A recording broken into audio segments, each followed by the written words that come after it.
वाहिगुरु जी का खालसा महाराज जी। वाहिगुरु जी की फतेह। महाराज जी, आपने एक बार एकांतिक में एक जुगती बताई थी कि अगर हम झूठा भी बोलेंगे अपने इष्ट को कि हम आपसे प्रेम करते हैं तो सच्चा प्रेम हो जाएगा। महाराज जी, आपने बताया था कि हर रोज 100 बार बोलो, झूठा ही बोलो, भले ही मैं आपसे प्रेम करता हूं, तो वो सच्चा प्रेम में तब्दील हो जाएगा। महाराज जी, ये स्थिति चाहती हूँ, मुझे जिया ना जाए, ऐसी स्थिति अंदर से लाने के लिए महाराज जी शुरू करो, वाणी से शुरू करो, वाणी से शुरू करो। ऐसा हो, हम कह रहे किसी से भी आप प्रगट में देखो, वो अपने स्वार्थ के वशीभूत होकर कामना की पूर्ति के लिए कहता है मैं आपसे प्यार करता हूं, रोज कहता है मैं आपसे प्यार, धीरे धीरे उसका प्यार हो जाता है, फिर वो उसके बिना जी नहीं पाता है। किसी भी व्यक्ति से आप कहना शुरू करो तो आपका लगाव हो जाएगा, आसक्ति हो जाएगी। वाणी एक हमारा अंग है, मन हमारा एक अंग है, शरीर हमारा एक अंग है। मन से, वचन से, कर्म से हम जो सेवन करते हैं वही हमारा चिंतन बनता है, जो चिंतन बनता है वही परिणाम होता है। यदि हम वाणी से ही केवल बोलते रहे हे वाहेगुरु हम आपकी शरण में हैं, वाहेगुरु वाहेगुरु वाहेगुरु मैं आपकी शरण में हूँ, मैं आपसे प्रेम करना चाहता हूँ, अगर प्रेम ना हो जाए तो मुझे कहना, आप कहना शुरू कर दो, कहना शुरू कर दो, वाहेगुरु वाहेगुरु वाहेगुरु वाहेगुरु नाम जप करो और हे वाहेगुरु मैं आपसे प्रेम करना चाहता हूँ, मैं आपके प्रति समर्पित होना चाहता हूँ। वो सब विधान बना देंगे। पहली शरणागति तो वचन की ही होती है, हे नाथ मैं आपकी शरण में हूँ। अगर हम वचन से शुरू कर दें तो हमारे हृदय में वो बात उतर जाएगी, उतर जाएगी। हम वचन से कोई कड़ुआ बोलता है तो हमारे कान में जाके हृदय को वेदता है कि नहीं? हम वचन से कड़ुआ बोलते हैं तो सामने वाले को दुख होता है कि नहीं? हृदय में होता है। तो वचन का प्रभाव हृदय में पहुंचता है। अगर हम वचन से बोलेंगे हे वाहेगुरु हम आपकी शरण में हैं, तो निश्चित वाहेगुरु वो बात हृदय से निकलाने लगेंगे, और जिस दिन हृदय से हो जाएगा तो फिर आनंद ही आनंद हो जाएगा। वाहेगुरु और आप दो अनुभव नहीं करेंगे, आप गायब हो जाएंगे, केवल वाहेगुरु ही रहेंगे। वाहेगुरु, तन वाहेगुरु, मन वाहेगुरु, प्राण वाहेगुरु, जीवन वाहेगुरु, श्वास श्वास वाहेगुरु। जी मंजू जिंदल जी हापुड़ से। राधे राधे महाराज जी। महाराज जी, आत्मज्ञान क्या है और इसे कैसे प्राप्त कर सकते हैं? अपने जो माने हुए तीनों शरीर हैं, इन तीनों शरीरों के राग का त्याग करके जो मैं स्वरूप है, ये तीनों शरीर मायाकृत हैं, जड़ हैं, विनाशी हैं, परिवर्तनशील हैं, स्वाप्निक है। जो मैं है वो एक है, चैतन्य घन है, अविनाशी है, आनंद स्वरूप है, और वो मेरा स्वरूप है, वो मैं हूं। ऐसा बोध होना आत्मज्ञान है। ये बोध हो जाना, जानकारी नहीं, ये अनुभव में आ जाना।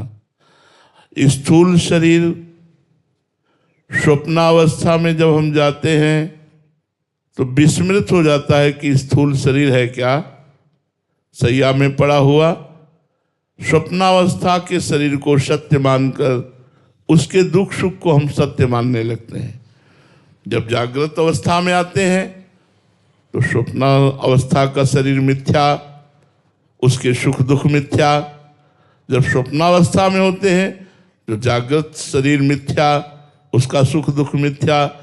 तो ये जो एक ही दिन में मिथ्या का भान करा रहे हैं, ये मैं नहीं हो सकता, मैं तो अविनाशी हूँ।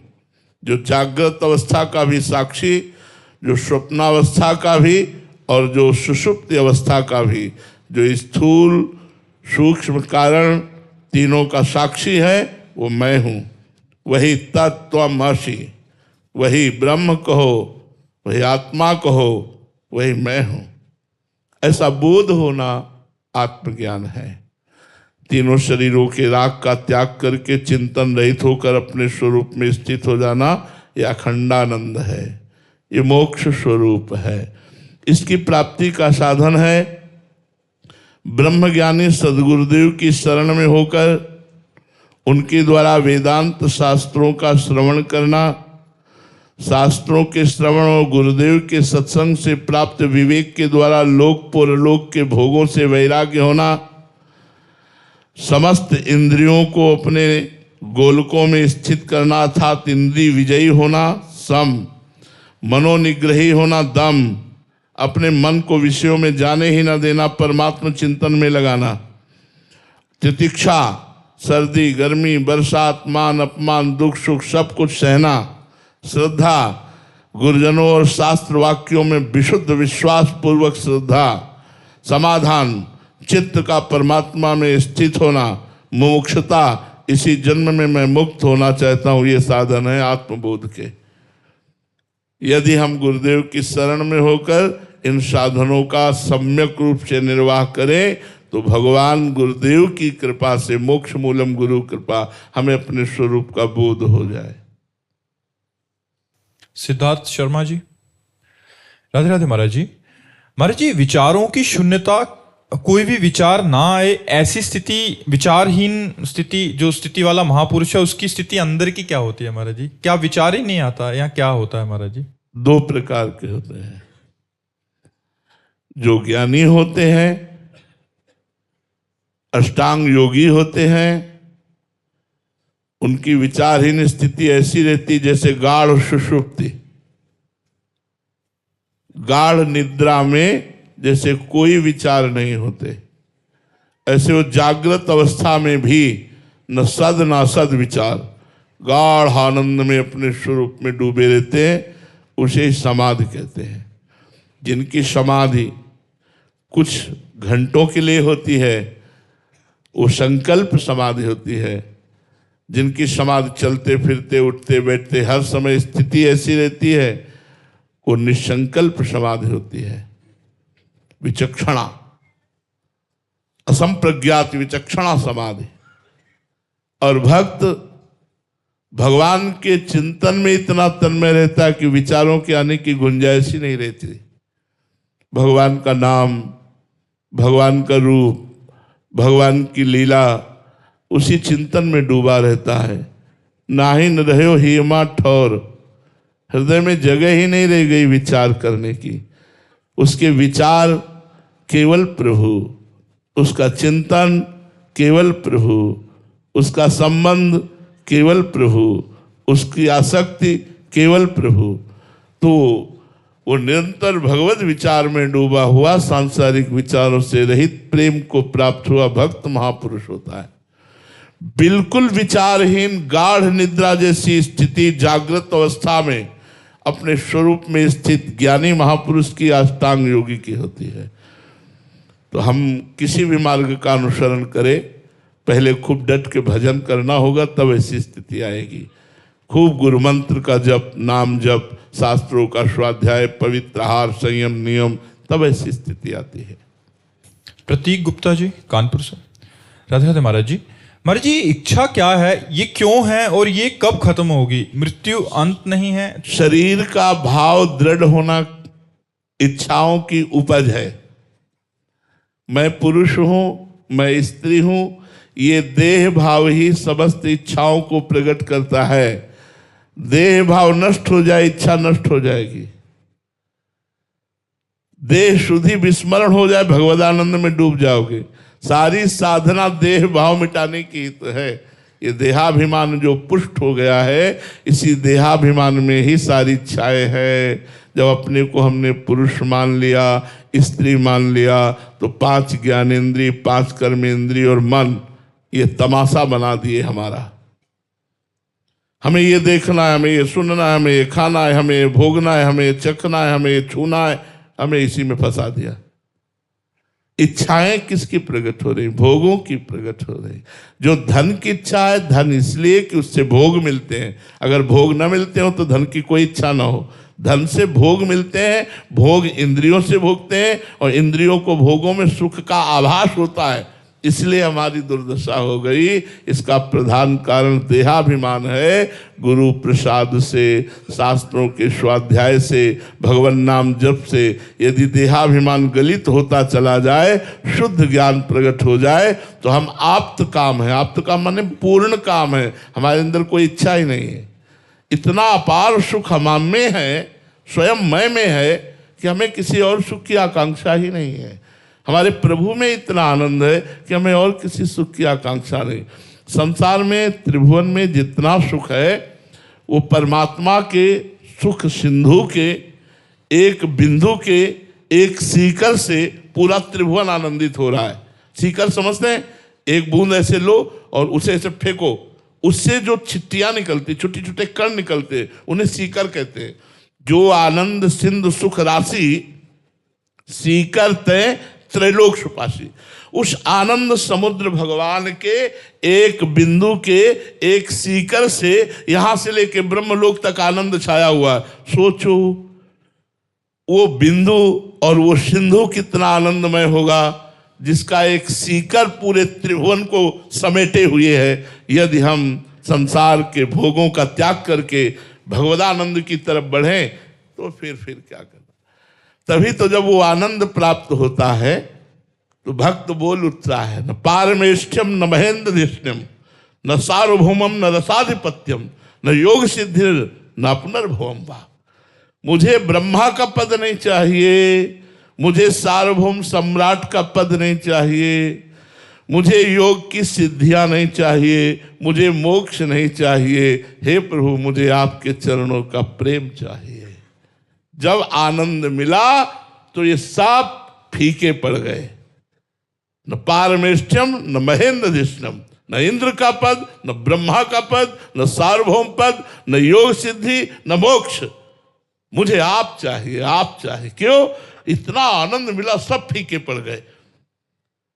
तो जब तक हमारा शरीराभिमान है और अपनी इंद्रियों से विषयों को भोगने में सुखाभास में लगे हुए हैं, सुखाभास इसे कहते हैं, थोड़ा शब्दावली अरुचिकर है। एक कुत्ता सूखी हड्डी को लेता है, दूसरे कुत्तों को देखकर सोचता है कहीं मेरा स्वादिष्ट आहार छीन न ले, भाग के जाता है और एकांत में उस हड्डी को खाने की चेष्टा करता है। उसके गलफरों से खून उस हड्डी में दिखाई देता है, वो समझता है इस हड्डी में रस है और बार बार उस हड्डी को, बस यही दशा है। हम अपने भ्रमात्मक बुद्धि होने के कारण अपने ब्रह्मचर्य को नष्ट करते हैं, अपनी जितेंद्रियता को नष्ट करते हैं और मुझे लगता है उसमें सुख है। नहीं, सुख किसी पदार्थ में नहीं, सुख आपकी मान्यता में है। ध्यायतो विषयान् पुंसास् संगास्ते सुपजायते, संगात संजायते कामा, कामात् क्रोधो भी जायते, क्रोधात् भवति सम्मोहा, सम्मोहा स्मृति विभ्रमा, स्मृति भ्रंशात् बुद्धिनाशो, बुद्धिनाशात् प्रणश्यति। विषयों का ध्यान अगर ना हो और फिर विषय को भुगाया जाए, अगर उसमें सुख की अनुभूति हो तो मुझे बता दो। पहले विषय ध्यायतो विषयान् पुंसान् संगास्ते सुपजायते, आसक्ति तब प्रकट होती जब उसका चिंतन करते हैं, और चिंतन करके जब आसक्ति से युक्त होते हैं फिर मिलता है जब वो विषय, तो मुझे सुखानुभूति होती है। अन्यथा उनमें सुख नहीं है, सुख आपकी आसक्ति में है, आपके चिंतन में है। नहीं तो किसी व्यक्ति को तय कर दिया जाए आज शाम के 4 बजे फांसी की सजा होगी और छूट दे दी जाए, जो चाहो भोगो, और एक डायरी ले लो, फिर हमें लिख के बताओ किसमें तुम्हें सुख मिला, क्या उसको किसी में सुख मिलेगा? अनुमान करके देखो, वो जिस भोग की तरफ देखेगा तो उसे फांसी का फंदा नजर आएगा कि 4 बजे फांसी।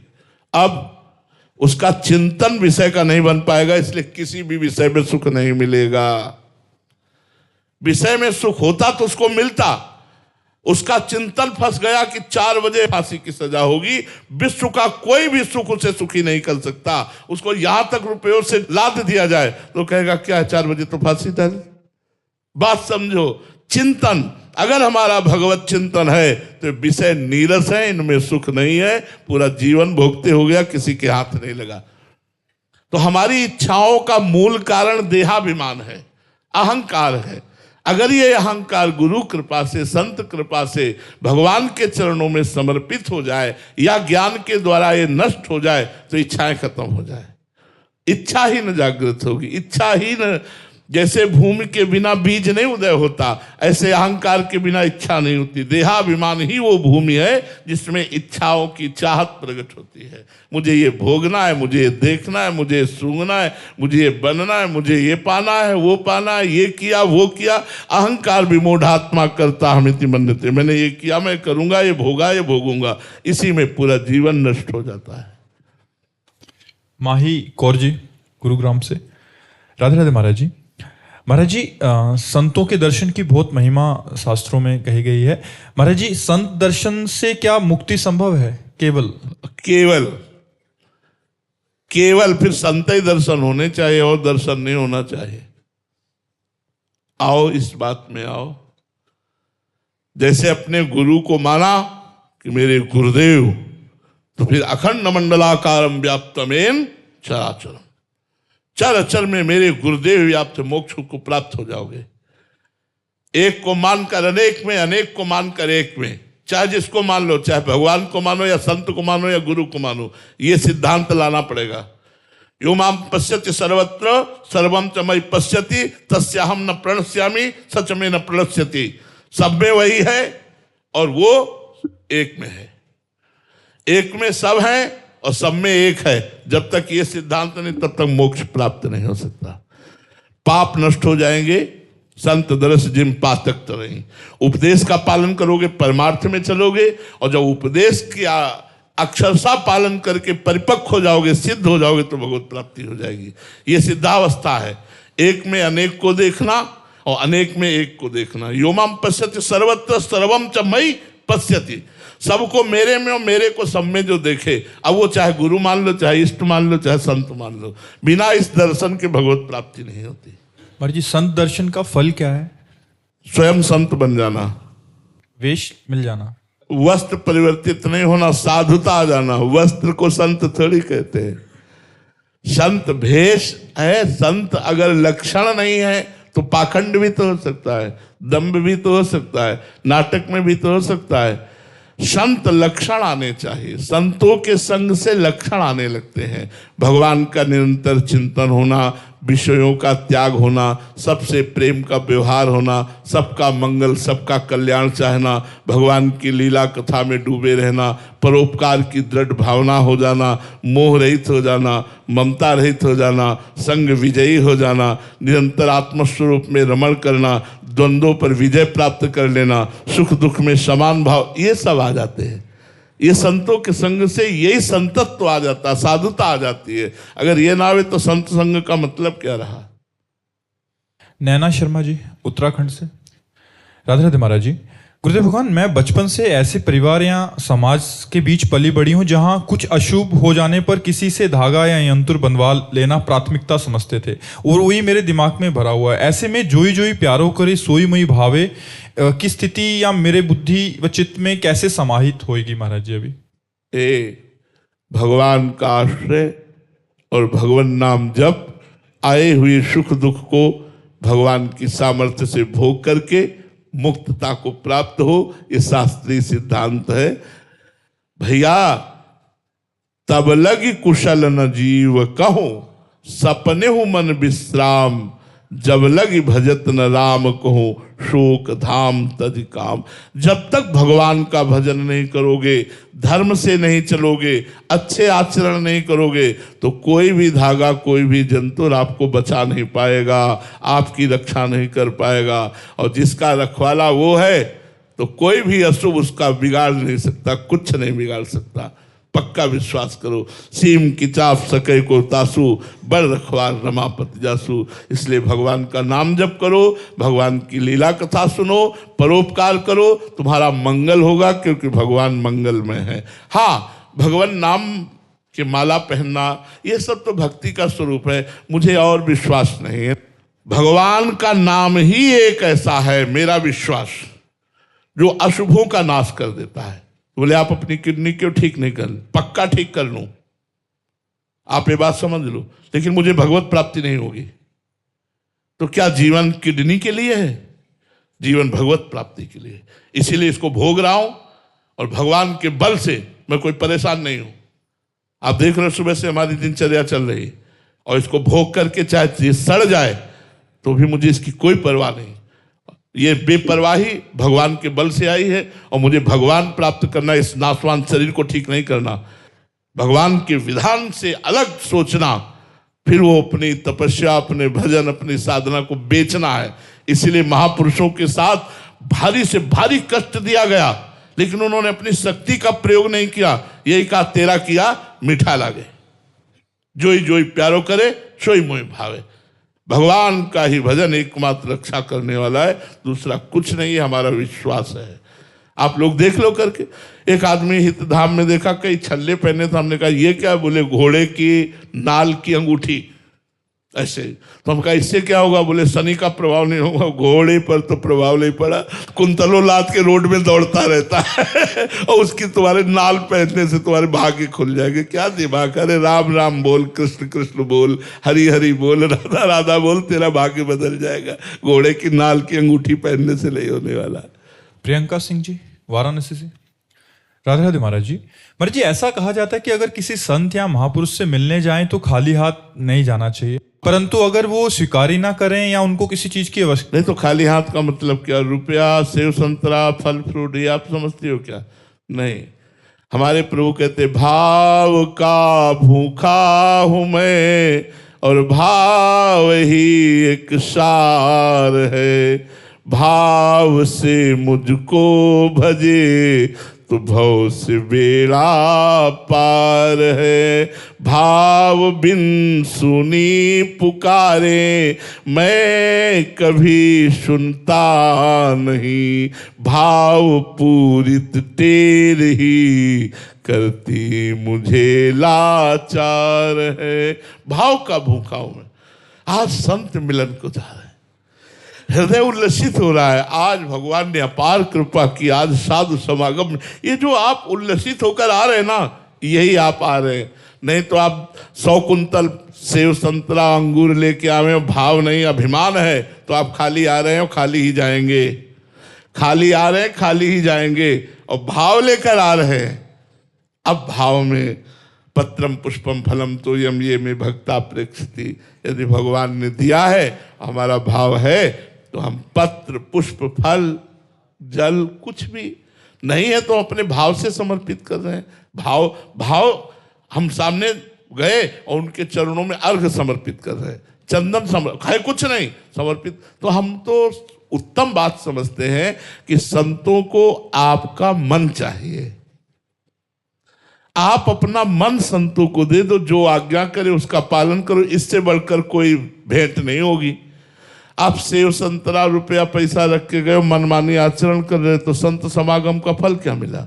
संत समागम का फल है भाव लेकर आओ और जो कहें उसको मानो, यही बात है। वस्तुओं का तो कोई खास बात तो नहीं है, भगवान ने उसके लिए भी आज्ञा की है। पत्रम पुष्पम फलम, तो एक तुलसी दल है, एक चुल्लू जल है, एक कोई फल है, एक कोई पुष्प है। यदि हम चरणों में अर्पित करते हैं तो भगवान कहते हैं भावपूर्वक अर्पित, भक्तिपूर्वक अर्पित करने पर मैं उसे खा लेता हूँ, मैं उसे स्वीकार कर लेता हूँ। तो कभी ऐसा अवसर जो संत स्वीकार करें, अपने पास जो कुछ है वो प्रदान कर दिया। थोड़ा मान लो किसी संत को कभी भिक्षा के लिए बुला लिया, उनको भोजन पवा दिया। वृंदावन वास कर रहे हैं, हमारे पास है 2 रोटी, हम किसी संत को दे दी। किसी फटे पुराने कपड़े पहने हुए संत को एक वस्त्र दे दी। हम भाव रखें, भाव ही मूल बात है, ये वस्तुएं मूल बात नहीं है। इसलिए संतों के पास जाओ तो देखो, एक उसमें दोहा में कहा गया है, संत मिलन को चालिए तज माया अभिमान, ज्यों ज्यों पग आगे बढ़े कोटिन यज्ञ समान।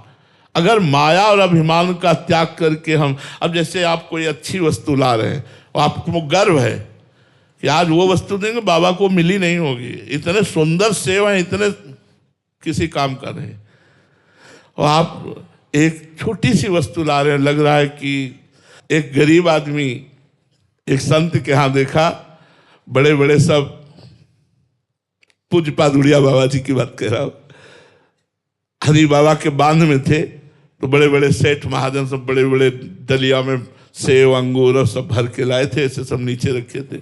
एक गरीब किसान यही बात सोचकर कि संत मिलने के लिए जाए तो कुछ लेके जाए, और उसके पास बेचारे के पास कुछ था नहीं, तो कचरिया समझते ना, खेतों में वो स्वाभाविक जग जाती है और इतनी इतनी होती है, खटमिट्ठी होती है, वो कोई खास नहीं।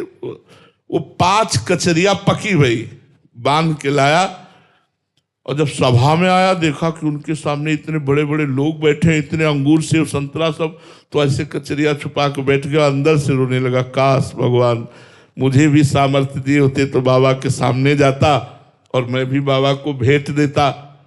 बाबा सिद्ध पुरुष, बाबा ने कहा ए भाई तुम खड़े हो, वो तो डर गया एकदम, इधर आओ, नजदीक आए, क्या लाए हो हमारे लिए? और जैसे सुदामा जी अपने तंदुल छुपा रहे थे कि इस सभा में जहाँ ढेर सारे अंगूर सेव संतरा रखे, मेवा मिष्ठान, वहां कचरिया, बोले बाबा ने कहा इधर ना, इधर। सब सभा के बीच में बाबा ने वो कचरिया उसकी पाई और सेव संतरा अंगूरों का इनको बंटवा दो। भगवान और भगवान के भक्त वस्तु के भूखे नहीं होते, भाव के भूखे होते। सुदामा जी के तंदुल भगवान ऐसे पा रहे मानो जन्म जन्म के भूखे हों। रोज 56 भोग लगता है, कभी द्वारिकाधीश ने वाह नहीं कहा, आज वाह कह रहे सुदामा के तंदुल पागल, वाह वाह। सबरी मैया के बेर खा के राम जी तृप्त हो रहे हैं। अखिल ब्रह्मांडों को तृप्त करने वाला परमात्मा सबरी के बेर पाके तृप्त हो रहा है। भगवान श्री कृष्ण देखो कितना प्रेम में बावरापन है। विदुर जी के घर गए सरकार, विदुर जी थे नहीं, विदुरानी जी थी। आवाज लगाई विदुरानी, कौन? श्री कृष्ण। ओ मेरे इष्ट पधारे। बैठाला, उनकी भाव दशा बदली, मेरे प्रभु आए, मेरे प्रभु आए। मैं रात दिन जिनका चिंतन करती हूँ, जिनकी बाट जो होती रहती हूँ, आज वो मेरे प्रभु और आंसुओं की धार चल रही। प्रभु ने कहा ऐसे ही बैठी रहोगी या कुछ खवाओगी, मुझे भूख लगी है। ये वो प्रभु बोल रहे हैं जो अभी दुर्योधन से बोल करके आ रहे हैं। दुर्योधन ने कहा चलो महल, कुछ भोगराग हो जाए। तो भगवान ने कहा दुर्योधन, ये भोगराग 2 स्थिति में होता है, एक तो अभाव में और एक भाव में। मेरे में अभाव नहीं, तेरे में भाव नहीं। मुझे भूख नहीं लगी, मैं कोई भिक्षुक नहीं कि मैं भूखा तेरे पास जाऊं, और तेरे में भाव नहीं। या तो कोई प्रीति परवश होकर पाता है, या तो दरिद्रता परवश होकर के पाता है। ये दोनों भाव मेरे में नहीं। और भगवान चले आए, यहां आके बोल रहे हैं मुझे कुछ पवाओ, भूख लगी है। क्यों? ऐसा भक्त अपने हाथ से पवाए। अब वो तो बावरी सी क्या प्रभु, वो केला रखे, ला उठा के और पवाओ। केला तो ले आई, लेकिन दशा भी देह की नहीं है, देह शुद्ध विस्मित दशा है। तो केला ऐसे छिलती है, गूदा फेंक देती है, और छिलका भगवान छिलका पा। आह, क्यों? भाव। इतने में विदुर जी को पता लगा कि प्रभु आपके घर गए, दुर्योधन के महल नहीं गए। भागते हुए विदुर जी आए तो आज दशा देखी कि उसकी जो गूदा है केले का, वो तो बाहर पड़ा हुआ है, और प्रभु को ये छिलका पर बोले, अरे बावरी ये क्या कर रही तू? हाथ से छीला और फिर छीला, और जो भगवान ने कहा काका अब वो स्वाद नहीं आ रहा अब वो स्वाद नहीं आ रहा। तो बात वस्तु की नहीं है, बात भाव की है। आप भाव में भरे हुए तन मन प्राण संत को समर्पित किए हुए जा रहे हैं, यही सबसे बड़ी बात है, यही सबसे बड़ी बात है। श्री राधा वल्लभ लाल।